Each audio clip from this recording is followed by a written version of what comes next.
विद्यार्थी मित्रांनो नमस्कार.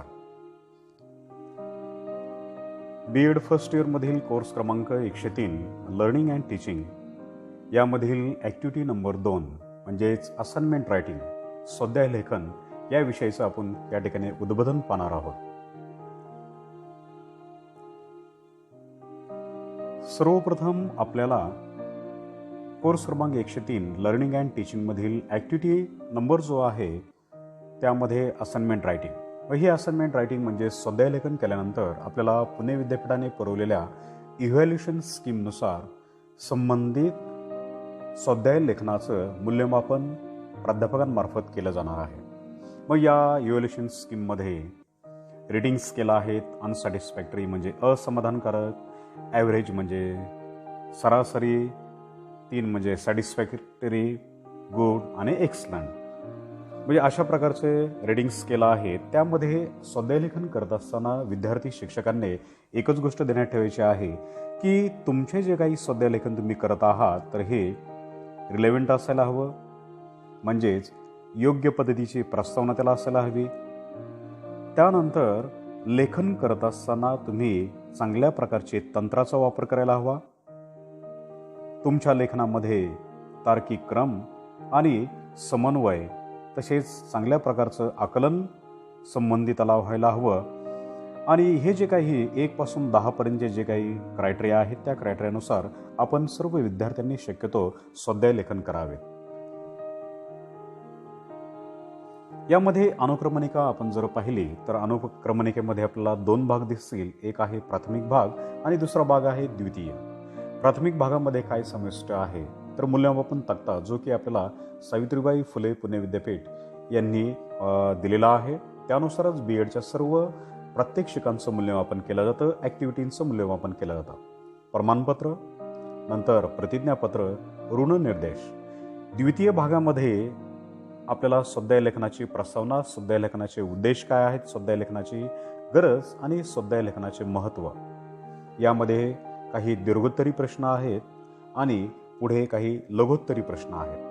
हे सर्व प्रश्न लिहून झाल्यानंतर एक विद्यार्थी शिक्षक म्हणून तुम्हाला स्वाध्याय लेखन करताना नेमकं काय अनुभव आला आणि याचा तुम्हाला भविष्यामध्ये काय उपयोग होणार आहे त्याविषयी आपला अभिप्राय नोंदवायचा आहे. आणि हे सर्व प्रकारचे स्वाध्याय लिहित असताना तुम्ही कोणकोणत्या प्रकारचे संदर्भ ग्रंथांचा आधार घेतलेला आहे याचाही उल्लेख आपण या ठिकाणी करणं अतिशय महत्त्वाचं आहे. मग सावित्रीबाई फुले पुणे विद्यापीठ पुणे यांच्या शिक्षणशास्त्र विद्याशाखाच्या B.Ed प्रथम वर्षाच्या अभ्यासक्रमात कोर्स क्रमांक 103 म्हणजेच अध्ययन आणि अध्यापन या सैद्धांतिक विषयात 4 वेगवेगळ्या प्रात्यक्षिकांचा समावेश करण्यात आलेला आहे आणि तो आपल्याला आपल्या अभ्यासक्रमामध्ये सुद्धा दिलेला आहे. मग यात पहिलं एक आहे, 3 ॲक्टिव्हिटी आहेत. तर अभ्यासक्रमातील कोणत्याही एका घटकावर संकल्पना मापन व मनोमापन व विकसन हे एक प्रात्यक्षिक करायचं. दुसरं आहे मानसशास्त्रीय प्रयोग, ज्यामध्ये अध्ययन, अवधान आणि थकवा यापैकी 2 प्रयोग आपल्याला राबवायचे आहेत. तिसरे आहे शालेय विषयातील कोणत्याही एका घटकावर घटक व वार्षिक नियोजन तयार करणे. आणि 4थं प्रात्यक्षिक आहे अध्यापन प्रतिमानांवर आधारित एका पाठाचे नियोजन आणि अंमलबजावणी करायची आहे. हे झालं प्रात्यक्षिकाविषयी. तसंच या B.Edच्या सिलेबसमध्ये अजून एक गोष्ट या ठिकाणी दिलेली आहे. कोर्स क्रमांक 101 ते 107 यासाठी सातत्यपूर्ण मूल्यमापनासाठी कोणत्याही प्रकारचे 3 उपक्रम घेणं अनिवार्य आहे. यातला पहिला उपक्रम जो आहे तो म्हणजे संबंधित विषयासाठी असणारं प्रात्यक्षिक. दुसरं आहे विद्यापीठामार्फत महाविद्यालयामार्फत राबवली जाणारी लेखी परीक्षा. आणि तिसरं म्हणजे खालील 9 प्रकारच्या उपक्रम दिलेले आहेत, त्यातील कोणताही एक उपक्रम संबंधित विषयासाठी संबंधित शिक्षकाने निवडायचा आहे आणि आपल्या विद्यार्थ्यांना द्यायचा आहे. तर या 9 उपक्रमांमध्ये MCQs म्हणजे बहुपर्यायी प्रश्न आहेत, प्रश्नमंजुषा आहे, सेमिनार सादरीकरण आहे, क्षेत्रभेट, प्रकल्प, गटचर्चा आहेत, ट्युटोरियल्स तुम्ही घेऊ शकता, स्वाध्याय लेखन घेऊ शकता. मग ह्या 9 पैकी कोणताही एक उपक्रम आपण आपल्या विषयासाठी निवडायचा आहे. मग या प्रात्यक्षिकामध्ये स्वाध्याय लेखन या उपक्रमाची निवड संबंधित प्रात्यक्षिकासाठी केलेली आहे. मग या स्वाध्याय लेखनाचे उद्देश काय आहे? तर विद्यार्थी शिक्षकांनो, या स्वाध्याय लेखनाच्या उद्देशामध्ये पहिला आहे विषयाच्या सर्व आशयाचे आकलन करून घेणे. आपल्याला 103 अध्ययन आणि अध्यापन हा विषय दिलेला आहे. या विषयामध्ये जे 4 युनिट आहेत, हे युनिट प्रत्येक विभागाशी संबंधित आहेत. मग या 4ही युनिट्सचं चांगल्या प्रकारचं अध्ययन आपल्याकडून होणं गरजेचं आहे आणि ते अपेक्षित आहे. एक विद्यार्थी शिक्षक म्हणून आपल्याला आपला जो विषय आहे, ह्या विषयाचं उद्दिष्ट नेमकं काय आहे त्याचं आकलन करून घेणं गरजेचं आहे. तसंच हे आकलन झाल्यानंतर विद्यार्थ्यांना त्यांच्या ज्या काही आकलन क्षमता आहेत, ह्या आकलन क्षमतेचा विकास घडून आणणं. म्हणजे जे तुम्हाला स्वाध्याय लेखनासाठी दिलेले आहेत, हे स्वाध्याय तुम्ही कोणत्याही पुस्तकात किंवा कोणत्याही प्रकारच्या नोट्समध्ये पाहून न लिहिता तुम्हाला जिथपर्यंत आकलन झालेलं आहे आणि जे तुम्हाला संदर्भ पुस्तकं दिलेले आहेत त्याचा आधार घेऊन तुम्ही अभ्यास केलेला आहे. जेवढं आकलन झालंय तुमच्या आकलन क्षमतेनुसारच ते लिहावेत, हा त्या स्वाध्याय लेखनाचा एक उद्देश आहे. तसंच स्वाध्याय लेखन करत असताना उच्च मानसिक प्रक्रियांचा विकास घडून आणणे हा एक उद्देश या ठिकाणी दिलेला आहे. म्हणजेच आपल्याला माहीत आहे की आपल्या BEdच्या अभ्यासक्रमामध्ये कोणताही एखादा विषयावर आधारित प्रश्न विचारला की 40% हे आशयावर आपल्याला प्रश्न विचारला जातो आणि 60% एक शिक्षक म्हणून संबंधित आशयाचा किंवा एक शिक्षक म्हणून तुम्ही त्याचं उपयोग कसे करणार आहात यासाठी उच्च मानसिक प्रक्रिया अतिशय महत्त्वाच्या असतात. तसेच आकलनात्मक लेखनकला विकसित करणं, आपल्याला पाहून लिहिणं आणि स्वतःच्या मनाने आपल्या शब्दांमध्ये तो जो काही प्रश्न आहे त्या प्रश्नाचं उत्तर देणं, या कलेचा विकास करणं ह्या स्वाध्याय लेखनाचा एक उद्देश आहे. तसंच आपण कोणत्याही प्रकारचे स्वाध्याय लिहित असलो तरी सुद्धा आपल्याला क्रमिक पुस्तके आहेत किंवा जे संदर्भ पुस्तकं दिलेले आहेत, इतर जे साहित्य आपल्याला उपलब्ध होत आहे, मग ते इंटरनेटवर असू द्या किंवा यूट्यूबवर असू द्या, आपलं ग्रंथालय आहे त्यामध्ये ते असू द्या, त्यातून आपल्या विषयामध्ये विचारलेले जे काही प्रश्न आहेत त्या प्रश्नांचं उत्तर शोधण्याची कला आपल्याला यायला हवी किंवा त्या प्रकारचा दृष्टिकोन निर्माण आपण करणं गरजेचं आहे. या स्वाध्याय लेखनाचा दुसरा एक उद्देश आहे की ज्या वेळेस विद्यापीठाची परीक्षा किंवा महाविद्यालय स्तरावर ज्या काही लेखी परीक्षा घेतल्या जातात त्या लेखी परीक्षांचा सराव करण्यासाठी स्वाध्याय लेखन केलं जातं किंवा करायला दिलं जातं. याद्वारे तुमचा लेखनाचा सराव होतो, उत्तरे लिहिण्याचा सराव होतो आणि निश्चितच तुम्हाला परीक्षेमध्ये चांगल्या प्रकारचे गुण प्राप्त करण्यासाठी ह्या गोष्टी उपयुक्त ठरतात. तसेच स्वाध्याय लेखनाचा शेवटचा उद्देश आहे तो म्हणजे अभ्यास सवयी आणि अध्ययन तंत्रे विकसित करणं.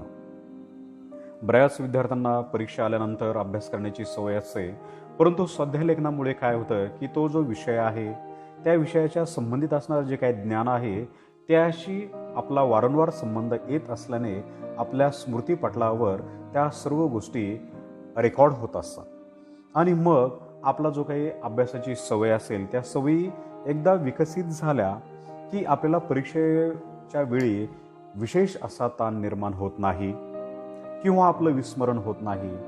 आपल्या हाताला चांगल्या प्रकारचं गती प्राप्त होते आणि आपलं जे काही उद्दिष्ट आहे उद्दिष्ट या ठिकाणी प्राप्त होतं. मग ह्या स्वाध्याय लेखनाची गरज का आहे? असं दिसून येते की विद्यार्थी, बरेच जे विद्यार्थी आहेत हे विद्यार्थी BEdला ॲडमिशन घेतल्यानंतर किंवा BEd करत असताना अभ्यास त्यांचा सातत्यपूर्ण अभ्यास ते करत नाहीत किंवा कधी कधी असंही घडतं की परीक्षा 2 दिवसावर आलेली आहे, मग कोणत्याही प्रकारच्या नोट्स घेणं आणि त्यातून पास होण्या इतपत मार्क मिळवणे हा त्या विद्यार्थ्यांचा एक प्रकारचा उद्देश असतो. परंतु अशा प्रकारचा अभ्यास केल्यामुळे 2 दिवसात सगळ्याच गोष्टी लक्षात राहतील असं होत नाही. कारण सराव नसल्यामुळे, चांगल्या प्रकारचं वाचन नसल्यामुळे, आकलन झालं नसल्यामुळे तुम्हाला परीक्षेत सोप्या सोप्या प्रश्नांचे उत्तर लिहिता येत नाहीत.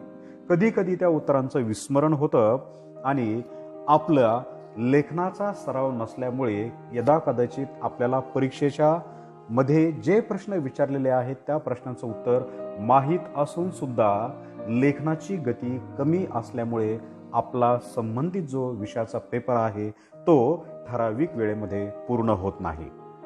आणि मग यामुळे होतं नेमकं काय की विद्यार्थ्यांना त्या परीक्षेमध्ये कमी मार्क्स मिळतात.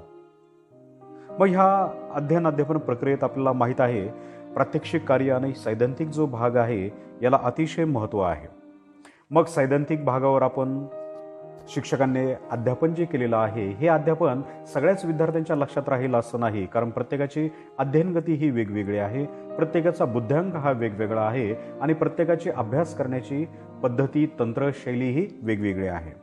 मग काही विद्यार्थ्यांना पाठांतर करण्याची सवय असते, काही विद्यार्थ्यांना लेखन करण्याची सवय असते आणि मग यदाकदाचित अशा सर्व गोष्टी जर केल्या नाहीत तर विद्यार्थ्यांना त्या विषयाचं ज्ञान घेता येणार नाही, त्यांना लिहिता येणार नाही. म्हणून अशा प्रकारचा स्वाध्याय विद्यार्थ्यांना शिक्षकांनी किंवा शिक्षक प्रशिक्षकांनी देणं महत्त्वाचं आहे. मग कधी कधी आपल्याला आशयाचं आकलन होत नाही, अध्यापनातून काही गोष्टी आपल्याला समजत नाहीत आणि मग कधी कधी अशी वेळ येते की वर्गात जे शिकवलेलं आहे ते लगेचच आपल्या लक्षात राहील असं नाही. म्हणून एक विद्यार्थी शिक्षक म्हणून शिक्षकांनी किंवा शिक्षक प्रशिक्षकांनी आपल्याला जे शिकवलेलं आहे, ज्या संदर्भ पुस्तकांची नावं दिलेली आहेत त्या संदर्भ पुस्तकांची नावं किंवा ते पुस्तक आपण ग्रंथालयातून घेत नाहीत, त्याचा आपण अभ्यास करत नाहीत, स्वयंअध्ययन आपण करत नाहीत आणि म्हणूनच मग आपली कधी कधी त्या विषयामध्ये असणारी रुची जी आहे ही रुची कमी होते. आणि मग हे जे विद्यार्थी आहेत हे विद्यार्थ्यांना त्या विषयातील ज्या संकल्पना आहेत ह्या संकल्पना समजत नाहीत आणि त्यांच्या त्या लक्षात राहत नाहीत. म्हणून स्वाध्याय लेखन अतिशय गरजेचं आहे. मग ज्या वेळेस एखादा विद्यार्थी पाठांतर करतो, स्वयं अध्ययन करतो आणि लेखन करतो तर लेखनाने ह्या सर्व गोष्टींचा सराव होतो, त्या गोष्टी आपल्या स्मरणात राहतात. हे जे काही उत्तरं आहेत त्या उत्तरांचं दृढीकरण होतं आणि निश्चितच ह्या लेखनाच्या सवयीमुळे आपल्याला कधीही परीक्षेच्या दरम्यान ताण आणि तणाव जाणवत नाही. मग ह्या स्वाध्याय लेखनाचे काही महत्त्व आहेत. लेखनाची पुनरावृत्ती झाल्याने परीक्षेमध्ये योग्य वेळी स्मरण होते, कारण विद्यार्थी कायमस्वरूपी त्यामध्ये इन्व्हॉल्व्ह झालेला असतो. शिक्षकाला आपल्या अध्यापनाचे स्वयंमूल्यमापन करता येते.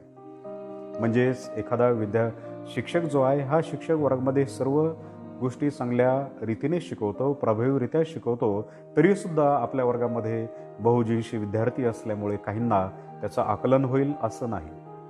मग ह्या विद्यार्थ्यांना समजलं आहे की नाही, त्यांना त्या विषयामध्ये कमी का गुण मिळतात, त्यांच्या अध्ययनामध्ये काही दोष आहेत का, ह्या सर्व गोष्टींचं आकलन त्या शिक्षकांना होऊ शकतं आणि तो परिणामी आपल्या अध्यापनामध्ये बदल करू शकतो. त्याच्यानंतर ह्या स्वाध्याय लेखनामुळे विद्यार्थ्याच्या बौद्धिक पातळीचा सुद्धा आपल्याला अंदाज येतो, कारण आपले प्रश्न हे उपयोजनावर आधारित असतात किंवा बाजारामधल्या रेडीमेड नोट्सवर जे काही उपयोजनावरील आधारित प्रश्न असतात किंवा उत्तरे असतात यांचे एकसारखे उत्तर असतात, एकसारखे पॉईंट्स असतात आणि सर्व विद्यार्थी हे पॉईंट्स पाठ करतात, ते लिहितात आणि परिणामी सगळ्यांना एकसारखेच मार्क मिळतात. म्हणून आपला एक शिक्षक म्हणून चांगला विकास होण्यासाठी आपण आपले उत्तरं हे इतरांपेक्षा उत्तम लिहिण्याचा जर प्रयत्न केला तर निश्चितच आपल्याला काही गोष्टी चांगल्या सुचतील, काही उपक्रम आपल्या लक्षात येतील आणि त्याचा आपण परीक्षेमध्ये वापर करू शकतो. परीक्षेतील भीती जी आहे ती भीती कमी होते, दबाव कमी होतो आणि लेखनगती प्राप्त होऊन लेखनातील उद्दिष्टांची पूर्तता होते. बीएडमध्ये असं पाहिलं जातं की बरेचसे जे काही आर्ट्स फॅकल्टीमधले विद्यार्थी आहेत यांना लेखनाचं चांगली गती असते किंवा कधीतरी त्यांना खंड पडल्यानंतर लेखनाची गती येत नाही. विज्ञान शाखेतील विद्यार्थी असतात, यांचं लेखन जास्त नसतं, त्यांना मोजकंच आणि जे आवश्यक आहे तेवढंच लिहिण्याची बऱ्याच वर्षापासून सवय लागलेली असते. मात्र ह्या बीएड कोर्सला लेखनाशिवाय अर्थ नाही, भरपूर त्यांना लेखन करावं लागतं आणि आपल्याला माहीत आहे की बीएडमध्ये ठराविक प्रश्न, मग ते 15 मार्काला असू द्या किंवा 5 मार्काला असू द्या, ह्या प्रश्नांचं उत्तर ठराविक शब्दात देणं ठरलेलं असतं. म्हणून ते संबंधित शिक्षकांनी ते करावं आणि विद्यार्थ्यांनी लेखनाचा सराव केल्यामुळे ठराविक शब्दांमध्ये आपलं उत्तर त्यांना प्रभावीपणे लिहिता येतं. विद्यार्थ्यांची याद्वारे सुदंग क्षमता विकसित होते, वैचारिक पातळी विकसित होते आणि चिकित्सक वृत्तीसुद्धा त्यांची विकसित झालेली आपल्याला दिसून येते. आणि सर्वात महत्त्वाचं स्वाध्याय लेखनाचं महत्त्व आहे ते म्हणजे स्वयं अध्ययनाची त्यांना सवय लागते. आता विद्यार्थी मित्रांनो, तुम्हाला या ठिकाणी आपल्या 4 युनिटवर आधारित दीर्घोत्तरी काही प्रश्न दिलेले आहेत आणि काही लघुत्तरी प्रश्न दिलेले आहेत.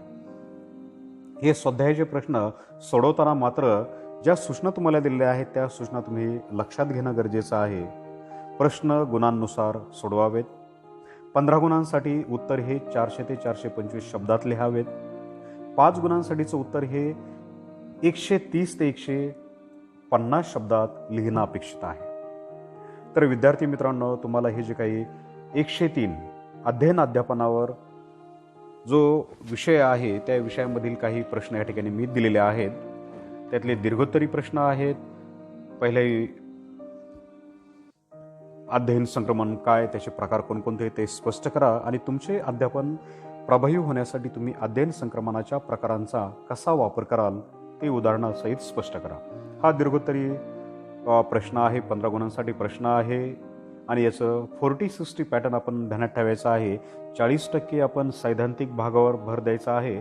तर 60% जो भाग आहे तो तुमचे अध्यापन प्रभावी होण्यासाठी तुम्ही अध्ययन संक्रमणाच्या प्रकारांचा कसा वापर कराल ते उदाहरणासहित लिहिणं अपेक्षित आहे. शक्यतो आपले प्रत्येकाचे 10 ते 12 उपाय त्या ठिकाणी यावेत आणि उदाहरणं त्या ठिकाणी येणं अपेक्षित आहे. दुसरा प्रश्न, मेंदू आधारित अध्ययन काय आहे. वर्गातील विविधतेचे नियोजन करण्यासाठी शिक्षक म्हणून तुम्ही अध्यापनात खालील पद्धतींचा वापर कसा कराल ते उदाहरणासहित स्पष्ट करायचं आहे. थॉर्नडाईकची उपपत्ती आहे. म्हणजे आपल्या 4 युनिटवर आधारित तुम्हाला दीर्घोत्तरी 11 प्रश्न मी ह्या ठिकाणी दिलेले आहेत. मग बहुविध वर्गाध्यापनाकरता मेंदू आधारित अध्ययन आहे. 21व्या शतकातील विविध अध्यापन कौशल्यावर प्रश्न दिलेला आहे. वर्गातील विविधतेचे नियोजन करण्यासाठी शिक्षक म्हणून अध्यापनात तुम्ही खालील पद्धतींचा कसा वापर कराल. गटकार्य, प्रकल्पकार्य आणि तंत्रज्ञानाधिष्ठित अध्यापन. तर अशा प्रकारचे ते प्रश्न आहेत. हे 11 प्रश्नांपैकी आपण आपल्याला शक्यतो एक विद्यार्थी शिक्षक म्हणून आपण सर्व प्रश्न जर लिहिली तर चांगलंच आहे. त्याद्वारे आपला अभ्यास त्या ठिकाणी होऊ शकतो. मात्र दीर्घोत्तरीमधील कोणतेही 4 प्रश्न आपण लिहावेत. मात्र विद्यार्थ्यांनी एकमेकांचे प्रश्न एकमेकांना शेअर करू नयेत, उत्तर शेअर करू नयेत. स्वाध्याय म्हणजे स्वतः आपण अध्ययन करून लिहिलेलं उत्तर. तर कोणते 4 प्रश्न ह्या 11 पैकी तुम्ही सविस्तर लिहायचे आहेत, शब्दमर्यादा पाळायची आहे.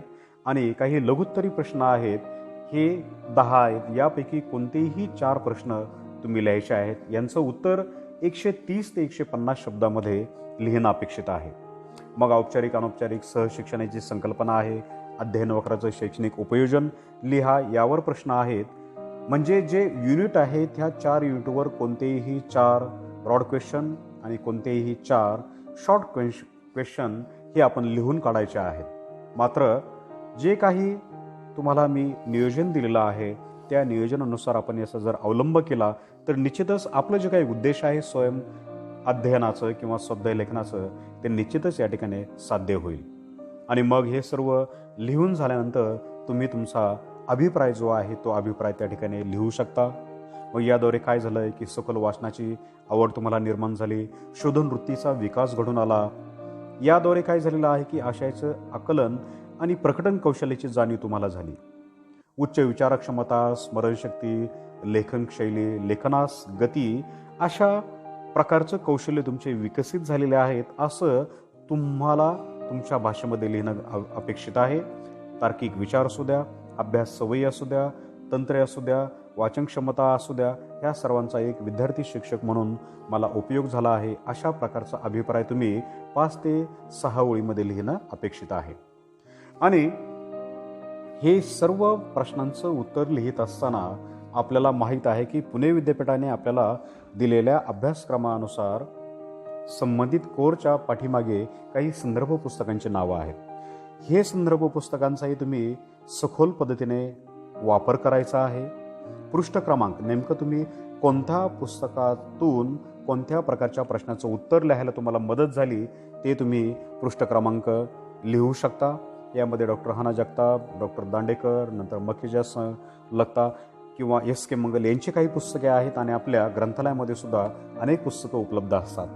तर त्यांचा योग्य वापर करून स्वयं अध्ययन करून तुम्ही ते स्वाध्याय लिहावीत, जेणेकरून तुमची लेखन क्षमता, आकलन क्षमता या सर्व गोष्टींचा विकास होऊन तुम्हाला परीक्षेमध्ये उत्तम यश मिळू शकते.